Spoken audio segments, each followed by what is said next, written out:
Greetings and salutations, viewers. I'm StarPrincessHLC, and welcome back to Lads in Distress. When we last left off, we finally got a bit of an answer on Snow's problem, that it turns out his stepmother has cursed him very strangely.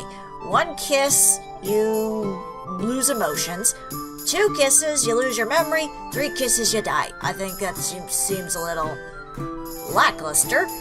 I mean, really, you could just do kiss dead. I think it'd be easier, but, semantics. We're gonna try and figure out how to break this curse, but first, we're in the village, and we're staring at all the people around us, our eyes wide. Everywhere I look, there are smiling faces. The sound of laughter and chatter is deafening. I can even hear beats of music playing in the far distance. It's very catchy. Someone bumps into me out of nowhere, and I give a little squeal as I lose my balance. Thankfully, Snow is there to grab my shoulder and keep me upright. He turns to me and shouts to make himself heard above the noise. "Are you all right? Are you hurt?" "I'm fine, thank you." "I'm sorry, I forgot to warn you. It gets a little crazy in here this time of year. Just stay close to me." "What is this special occasion? Why are there so many people?" "It's the annual Avalanche Festival. The village is holding festival celebrations." "Yay to avalanches!" They'll probably kill us several times over, but yay to avalanches! "That's why I brought you here. I figured we need a break from the dreary hours of researching curses." "Have you ever experienced this kind of festival before?" A particularly loud group of people passed by us right at this moment, and I watched their colorful clothing and rosy cheeks with interest. "No, this is amazing." I almost missed the look of pleasure that fleets across Snow's face. "Well, follow me. I'll show you all the festival celebrations." "Don't you mean snow you all the festival celebrations? I'll shut up now. Except when I'm reading. Snow's hand slips casually into mine as he starts making his way through the crowd. "Where are we going?" "You'll see." The music and cheering become gradually louder until we finally end up at a relatively big clearing. I devour the scene with hungry eyes. Like, literally, she devours the scene. She just takes up a piece of grass and just... There are around 24 people in flashy, colorful clothing and feathers in their hair in the middle of clearing, dancing in a ring. To the side, a group of musicians stood with various instruments in their hands. The flute breaks off for a moment as a screaming child crashes into the musician with another child chasing after her. I watch as the musician pets the child's head with a good-natured smile before returning to his flute playing. This is one of the main events of the celebration. It's a tradition that has been passed on for years and years in this village. They believe that by dancing to loud music on this day, you will guarantee good fortune to come for the rest of the year. Well, if you're going for an avalanche, you're probably going to get an avalanche. Of course, it doesn't work half the time, but it certainly is good fun and exercise. There's a round of sudden loud cheering as an old lady is dragged by who seems to be her grandson into the middle of the ring. The old lady stands there in the midst of the dancing crowd for a moment before she shrugs and throws her arms up in the air, joining in, much to the amusement of the spectators. It certainly does look like it. Unconsciously, my foot starts tapping against the ground along with the beat of the music, and my body starts swaying. A couple that was standing near us run off, hand in hand, to take part in the dancing, laughing. Snow's gaze follows them. Then he turns back to look at me, his lips curving into the familiar, charming smile. Even though he's not the charming, I am. "Do you want to join in the dancing?" Laughing, I shake my head. "No, I can't." Excuses. Of course you can. "No, I honestly can't. I don't have a clue how to dance like this. You're a princess and you don't know how to dance? I thought that was like one of the first things they taught you." It's probably one of the easier things they could teach you. Especially if you had to dance to go, court the guys. I motion with my head towards the crowd who are now dancing in a line, their arms hooked around each other's. "I beg to differ. I've experienced your dancing skills before. You are fantastic." "Only at ballroom dancing. I've been trained in waltzes my entire life after all, but folk dance? I can't." "Well then, you are lucky that you are with a master today." Snow tugs on my hand, pulling me towards the middle of the clearing. I dig my heels in the ground and shake my head, resisting. "Oh, come on, join the dance." No, I really don't know how to. I'm just going to embarrass you and embarrass myself." "So? Nobody would care. You think any of them will be judging your dancing skills?" This isn't a party full of nobles, Charming. No, they'd probably be just thinking later on, like, what's wrong with that princess? She can't dance. All you have to do is just dance. Nothing else. My resolve wavers at his words. I peek at the laughing people behind him. What he says is true. As I watch, I notice a guy trip over his own feet and collide painfully with the ground. But he simply throws his head back in laughter when the woman next to him pulls him up. So, what do you say? Care for a dance, Your Highness? His grin turns a little more teasing. Or is a folk dance too beneath you, Princess Charming? Screw that, I am dancing. Oh fine, I'll dance with you if you insist.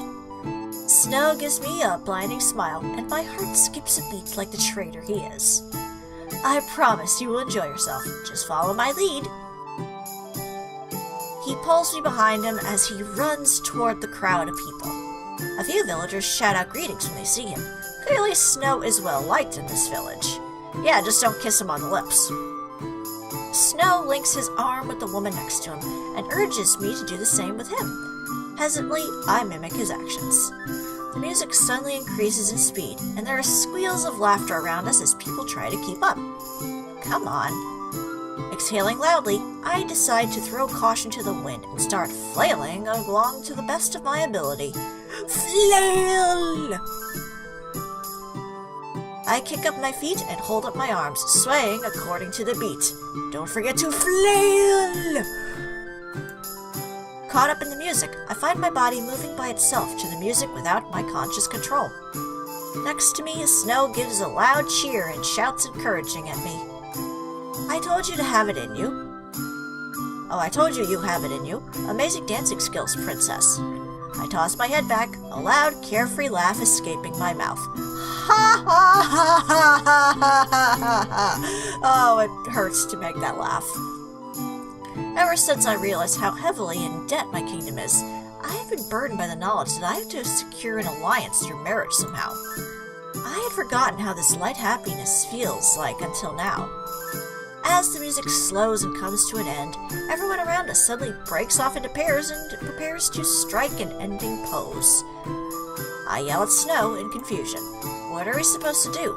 Snow doesn't answer. Instead, he suddenly grabs my hand and twirls me into his arms, making me gasp in surprise. What? Just go with it. He dips me low and freezes in this position as I cling to his arms in fear of falling. If you drop me, I will never forgive you. I will never let you fall, my lady. There's a beat of silence after the music ends. The villagers watching this dance start clapping and cheering loudly. Everyone else around us lets their poses fall, now chuckling and chattering among themselves. But Snow still has me dipped in his arms. Snow?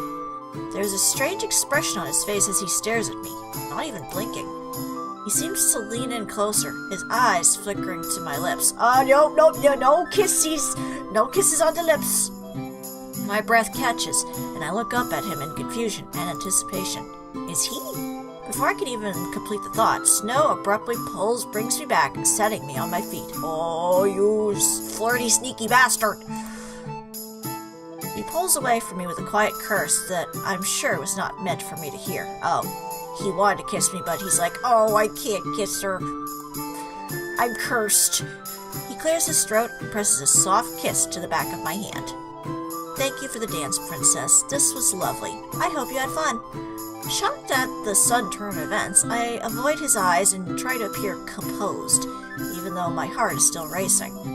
For the dance, of course, what else could it be? I mean, he didn't kiss me. He was gonna kiss me, but then he realized, oh wait, I'm cursed. I can't kiss her. I did. You were right. It was quite the enjoyable experience. Would you like to dance for the next song as well? I ducked my head and let my curtain of hair fall forward, hoping to hide the flush that has inexplicably rose to my cheeks. I would like that.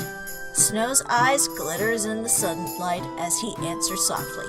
Then let's dance until the clock strikes 12, my lady, and I don't have a curfew for this. Nice.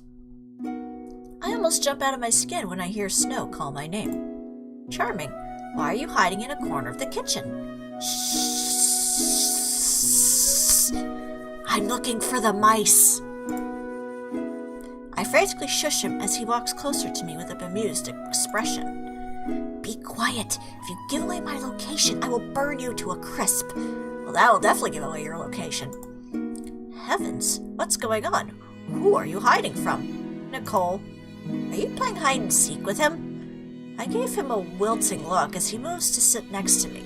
He just smirks amusedly at me in return. I'm not 6, Snow. I'm gonna be married. Well, if you are seriously trying to avoid him and not just playing a game, why would you choose such an obvious location? After all, I found you and I wasn't even looking for you on purpose. Well, I was heading outside earlier, but he just left the house to look for me, so I snuck back inside. This is the last place he'd look for since he's already searched the house.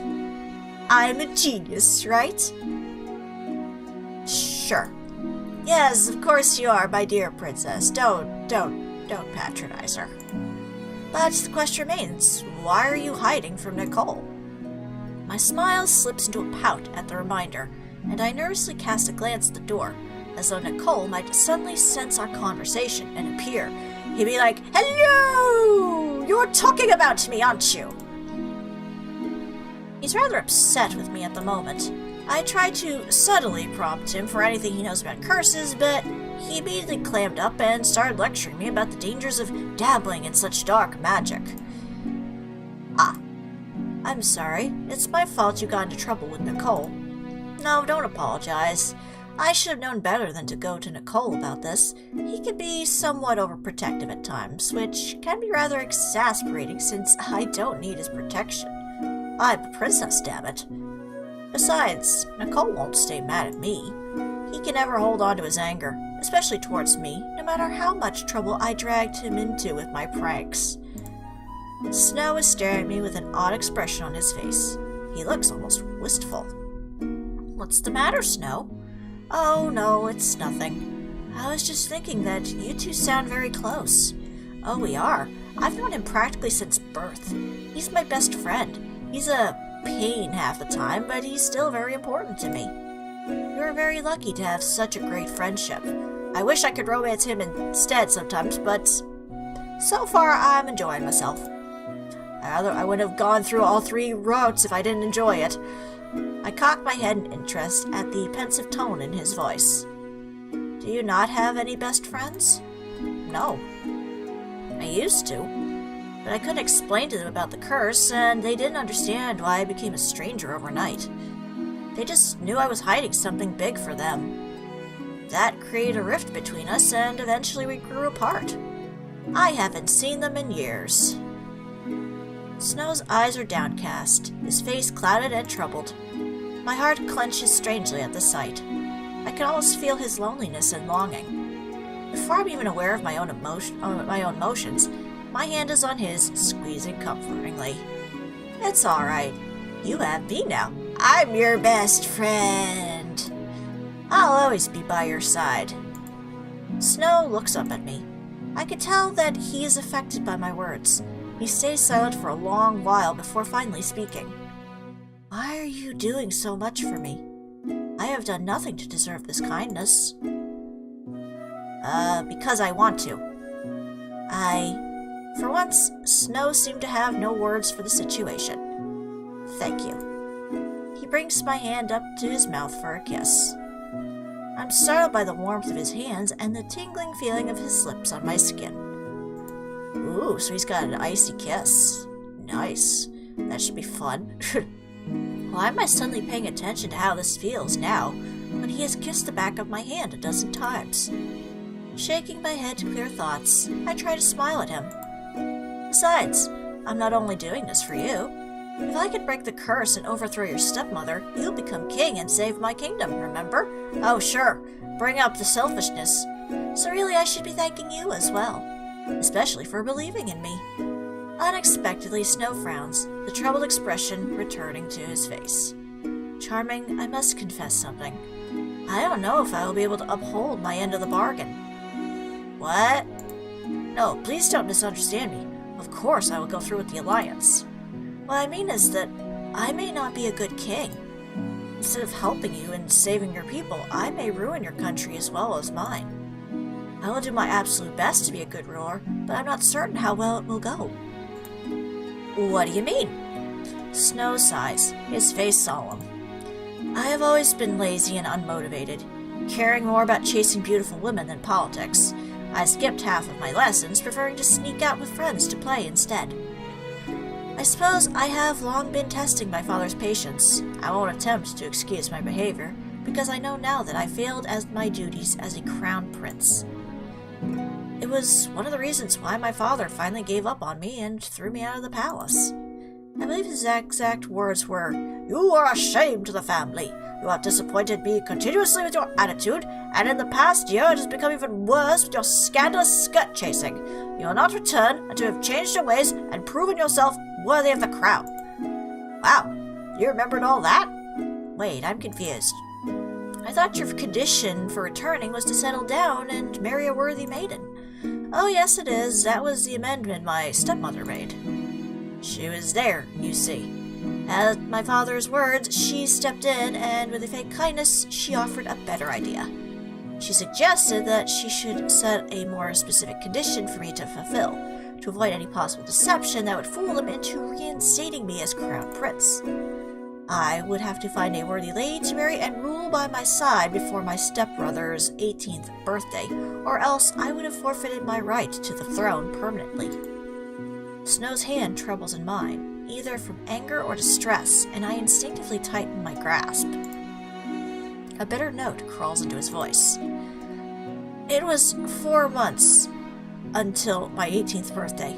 My coronation was already planned for the day after my birthday.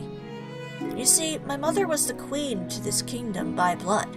Although my father ruled by her side after they married, my mother still had the final decision on who to pass the throne to.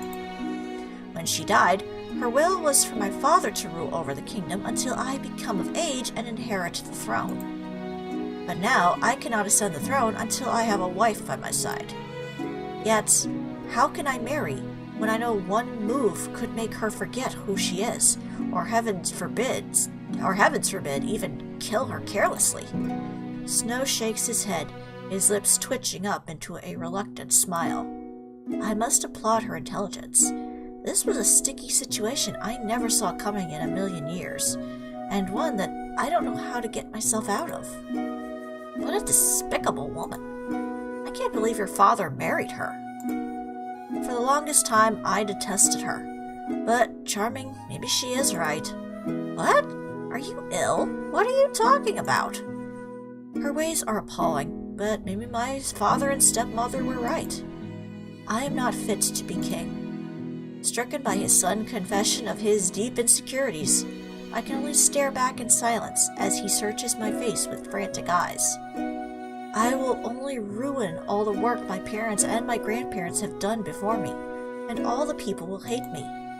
I have never been a good prince, and considering how I've spent the last few years living as a commoner, how would I ever command the respect of the court?